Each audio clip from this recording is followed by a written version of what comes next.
With the release of the Venom trailer yesterday, many have been wondering how Venom might tie into the MCU, especially with Easter eggs like the Daily Bugle and the Spider. Unfortunately, Andy Serkis has squashed any rumors that Spider-Man will be a part of the sequel, as well as any direct tie-in to the MCU.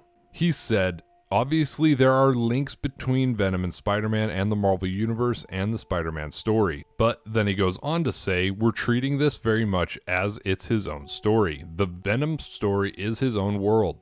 There are nods and little moments, of course, but on the whole, they are unaware at this point of other characters like Spider-Man. So that's the way we've chosen to play this particular episode of the movie. But, well, we'll wait and see. We'll see what little things you can pick out of it." So, in Venom's case, right now anyway, they're keeping the story localized. It's Venom and Carnage's story, and that's really how it's going to stay.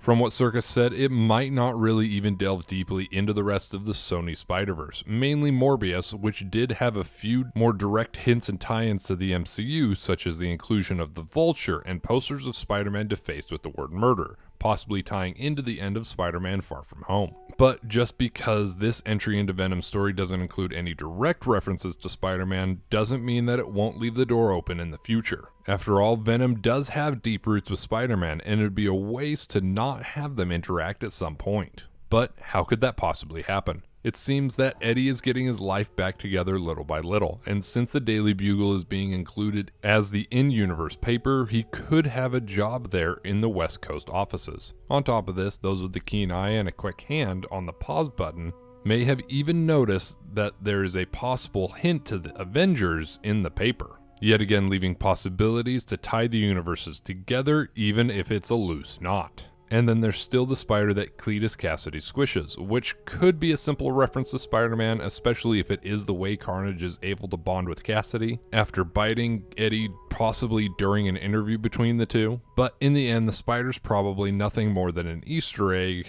and a possible plot device. And with all of that being said, again, it's mostly just going to be references and homage to the source material, and has no real tie-in to Spider-Man or the MCU yet. And unfortunately, some of that may never happen the way we want to, especially because a short time ago it was revealed that Sony's Marvelverse kind of exists in the MCU, but has no direct tie-ins unless Feige himself gets involved. So this may be what we will be seeing from here on out. Small tie-ins and Easter eggs, but not much more. Do you hope, though, that Venom will have deeper ties to the MCU in the future, and how long do you think that Sony and Disney will be able to share their universes without merging them? Let us know your thoughts in the comments below, and then like this video and subscribe to the Marvelous Wave to assemble and join our team, and have a great day.